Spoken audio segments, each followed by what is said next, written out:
Hey guys, welcome back to another video. I have a guest with me today, my mom, and she's gonna help me review my 10th grade artwork. So let's get started. Yes. That was dumb. Yeah. So here's the first one. This is my folder that I made in 10th grade for all of my art to be stored in. I personally like when it's just ink and straight lines and all the detail. So I really enjoy. I like it. And I love the metallic because it plays off the duct tape that's holding your folder together. I thought that was a nice touch. Yeah. Okay, so here's the next one. This is a sketch for another piece that I did later. And I have to admit, I like the sketch better than the colors. Than the actual one, just because I can't relate to the colors that you chose. Well, you know, I made two. So here's the first one. This one got lost, but I have a feeling that my art teacher purposefully lost it. Yeah, she purposely lost it, so I had to start over because this one looks awful. And then here's this one. Okay, yeah, I do like the second one better than the first one. I don't know where the green face comes from unless you were really thinking it's Star Trek or something like that. But okay, what do we rate it out of 10? A 5. 5 out of 10? Oosh. I would put your sketch at a 9. All right. But I it's me. I can't relate to the colors, so that's just me. I'll give it a 6. Oh, okay. Okay. So this is the photograph that I used for like 4 different pieces. It's a blue-footed booby. That's the photograph. That's not what you That's ever the painted. photograph. Okay. And then this is the sketch. I like the sketch. Okay. And then I used oil pastels to get an idea of the colors before I did, I think, the acrylic painting. So here's the acrylic painting. Yeah, that hung in your room for a while, didn't it? I don't think so. No? Yeah, I like that. I like that a lot. What do we give it out of 10? 8. 8? Mm-hmm. I'd say maybe like 7.5. Oh, okay. Okay, so here's the next one that I did. I think I like the other one better just because it has a background to it, and it feels like it's a completed finished piece. But then this one speaks to me because it's got more of what I think your strength is, which is those lines. So I like the lines in this. So I'd say this is a 9, except... A 9, okay. Because I really like your lines. I think this is oil pastel. Yeah, I think I rate this one higher than the last one. Maybe an 8. So this one, I did a watercolor background, and I did pen over top. It's not my favorite. We made a bunch of watercolor backgrounds, I think, and I didn't know what to use this one for, because it kind of looked, like if you held it vertically, it kind of looked like trees or something. Yeah, I almost would have turned the background, but then your bird wouldn't have fit on there, so... I guess I just didn't think of something that went with the I'd say background. 6. Okay, 6. Right, here's the next one. This is the wood burning that I did. That's hard. Wood burning is not an easy thing to do. Yeah, I think I definitely struggled with it, especially the feathers on the neck. Yeah, but I like the detail, though. I like the lines. I don't know. I give this a 7.5. I'd probably give it a 5. So this is a boat that I ended up doing on a tile. This one I also lost. I lost a lot of things in 10th grade. I don't really know why. So I lost the first tile, and then I got a new one and I had to start over. And then I ended up finding the second tile by the time we packed up and like ended 10th grade. Doing this project was awful because the sound, I used like a wooden tool to scrape away the surface of the tile, and the sound made me want to jump out of my skin. I don't know that I ever saw this piece of work. Really? Well, here, that's the unfinished one, and then this is the finished one. I like that one much better. Has more detail. They're pretty much the same. It's just different levels of completion. Did you like that medium? No, not really. Okay.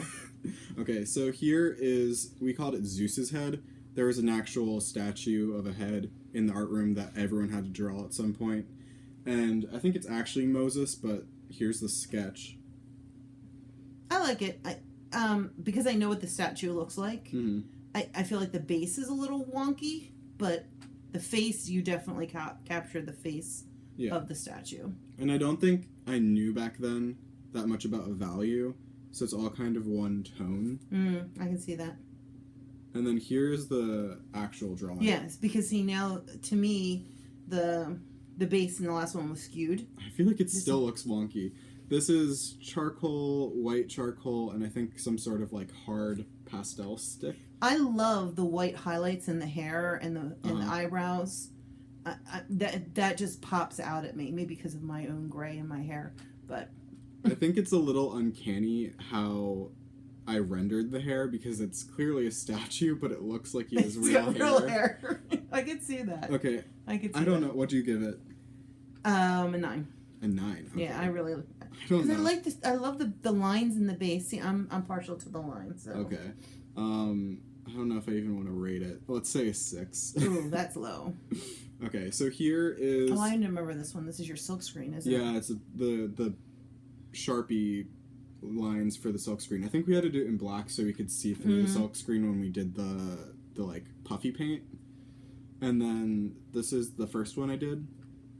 I think I like your second one better if I remember correctly.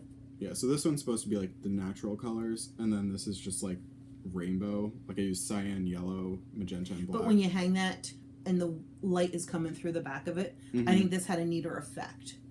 Okay, so here's a donkey. Back end of it. I guess I can't say that on video, huh? Oh, no, probably not.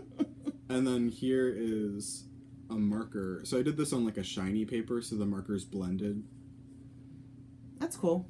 I don't know that I ever saw that piece of art. I don't think it hung up anywhere. I probably did it towards the end of the year. It was like experimental. What kind of car is it? I don't know. Oh. So this is a car. And then I did a metal relief.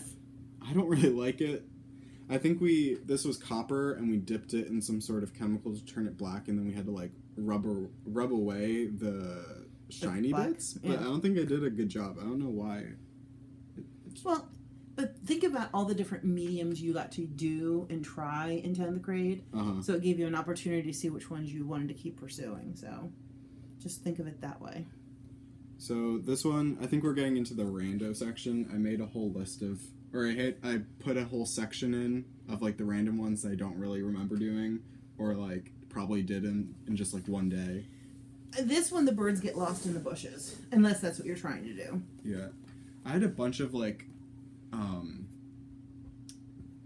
tracing paper with different ink just on top of it, because I think with this one I kept on trying over and over again different ways to try and make it look better. And I don't know, this is how it ended up looking. I'd say probably like a 4 out of 10. Yeah, a 5. I mean, I love the background and how you really played off the background, that the yellow on the bottom and the blue on the top, and you kind of distinguish there. I think this is another situation where I had a watercolor background and I didn't know what to do with it. So... Okay, I don't know what that is. Yeah, we have no idea what this is. I don't even remember doing it. I kind of remember, I think it's oil pastel and then some sort of acrylic paint. I think the idea was like, you'd do the oil pastel and then put the paint over top and like wash it off, and it was supposed to like do something. But I don't think it ended up working, whatever it was supposed to do. I can almost see a lady's face in there. Really? There's the eyes, the nose. All right, Picasso. Okay, so this one is garbage. But that's what it was. No, every year, doesn't she have you do something? This is crepe paper, or tissue paper or something. It's bad. I think it was supposed to be making a composition out of the tissue paper, and I just made a diagonal line. I was going to say you don't have a triangle. Yeah. Oh, I like this. This is where you blow the ink? Yeah, so let me explain this. This is... we were supposed to be doing ink trees, and we blow the ink and then make like a lilac bush or something. Yeah, I have. I made one. It actually looks like art. It's great. I tried to do a lot of them. I have a whole stack of printer paper where I tried doing them, and I just could never get it, so I never ended up actually doing the real assignment.